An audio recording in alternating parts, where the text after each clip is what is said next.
Hey, this is Mike from TabSite. Thrilled to announce the launch of our TabSite DragNBuild system. And as you can see here, I'm in the TabSite Manager, and I have the new DragNBuild tab up in the top left. We've given everyone a new DragNBuild tab. So if you were an existing TabSite user and you had a free account, or you were at a pro level and you'd used up all your tabs, now you've got one more. So we're giving everybody a new DragNBuild tab. You'll be able to rename this.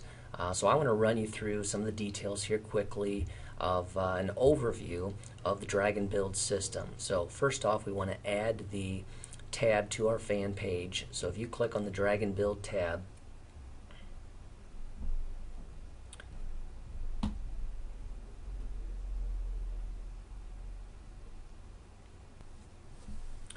you will get the yellow pop-up box which says you've not added TabSite to your fan page. Click here to do so.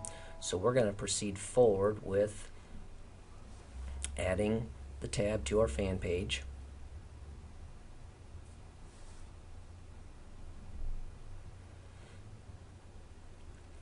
And it's going to take me to Facebook, where I'm going to get the installation of the app screen.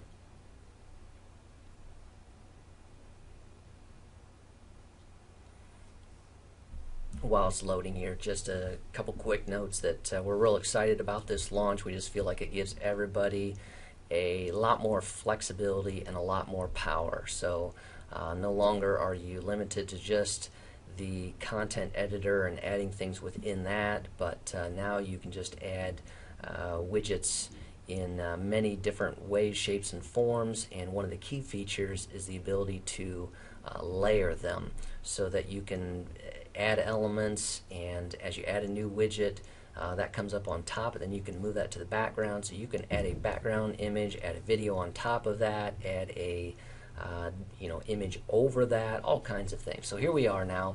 We're adding the tab. It says we're going to add TabSite DragNBuild to Midwest Construction Equipment.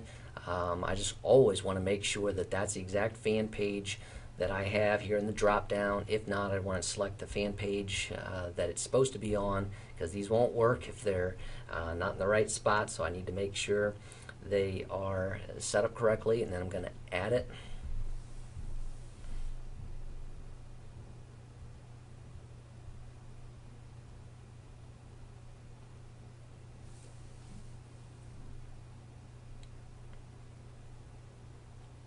And that's going to take me right to the fan page, and we'll be able to see that we've got that tab added on to the Midwest Construction Equipment MCE Survey fan page.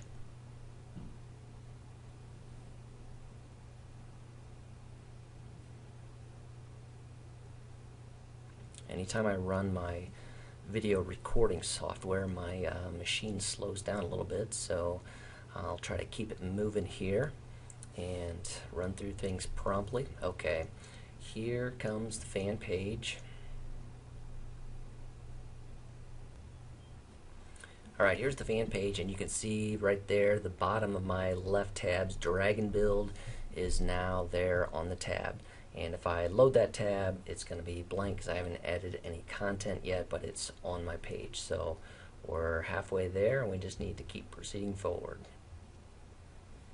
Alright, here's the example that we're on the DragNBuild tab. It has no content, so we want to go back to the TabSite Manager.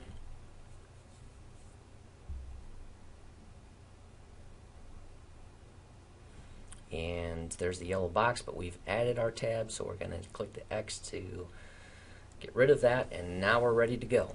Here's a quick overview of the new DragNBuild system. Alright, up here where these orange images are with the yellow laser optical GPS, that's my image tray. So it's basically like an image directory, and with Firefox and with Chrome, you can drag images directly into this image tray where it says drag to upload.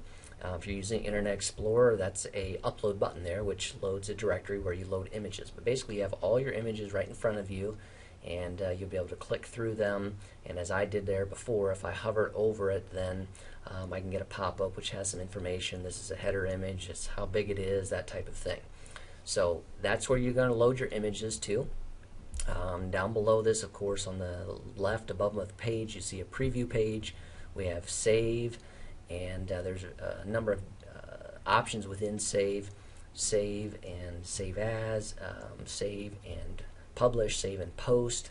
And then next to that is My Pages, and that's where you'll be able to see all of the subpages that you have within a tab, be able to add new ones, be able to publish and unpublish them, be able to delete them, that type of thing.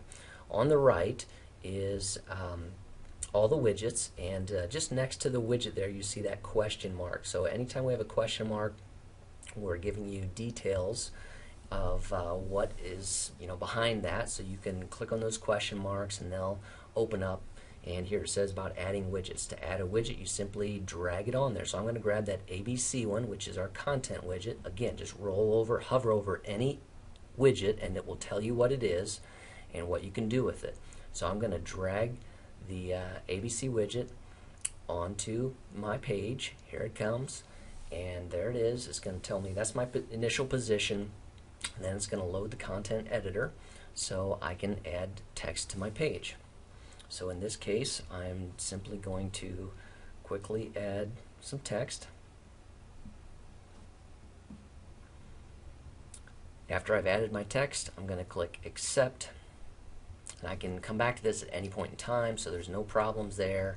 But here's my text on the page, and then I can click again, and if I want to resize that, so in case I want to make it, 2 columns, and I want to put more text beside it, I could drag in another content widget and put that beside it, and I'd be ready to go.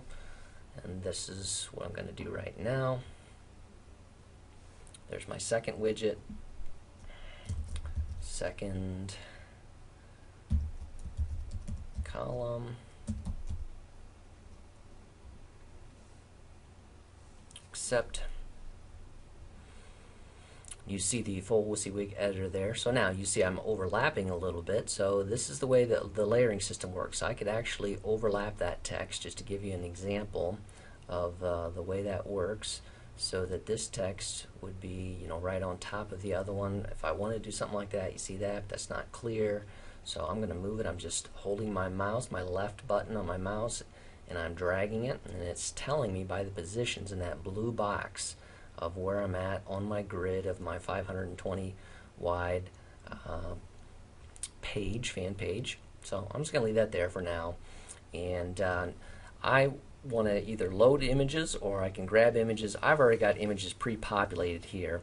So what I'm going to simply do is grab a header image and drag it down in. So I just went on that image, clicked on it, and now it's bringing it in at the full size that I had it there. You see how I'm off a little bit there, but I want to enable snapping on this so that makes it easier to snap right in. And snap there. Now my grid appeared where I can snap things into place, and that just means if I drag it a little bit and let it go, it will snap to a line. See that? Boom. I'm aligned right there. And so now I'm going to keep going and add another image that I want to pull down. I could have used the image widget as well. Basically, I am using the widget. I'm just adding it by pulling the image down, and now I'm aligning that. And I'm going to drag it over. Oops, too far. And get it set up right where I want it in place.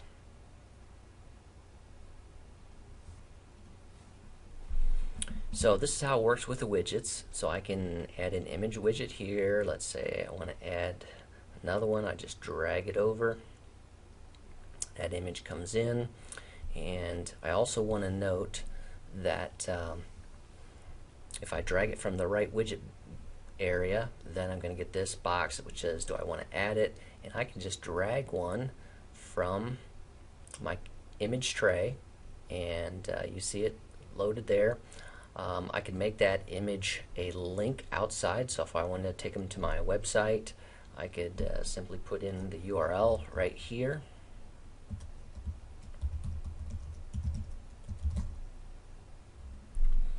And then I always have the option to edit the container properties. So I'm going to go to container properties just so you can see what that is.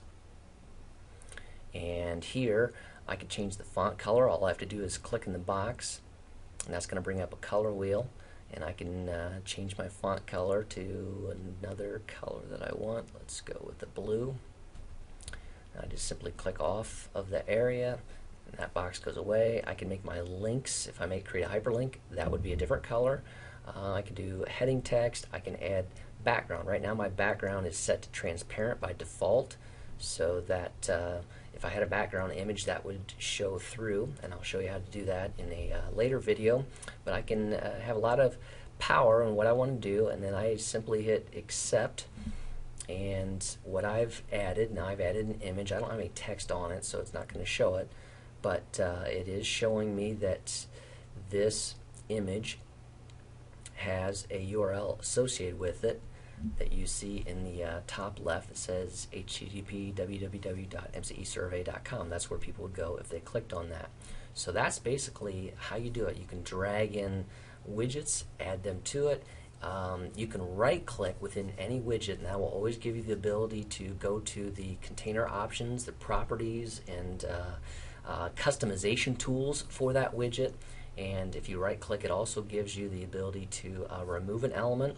So that's how I would drag them in. I also have layers over here, so if I wanted to, you see how my image of the gray image has the text. It's over the top of that text that I added because that was the last one that I layered.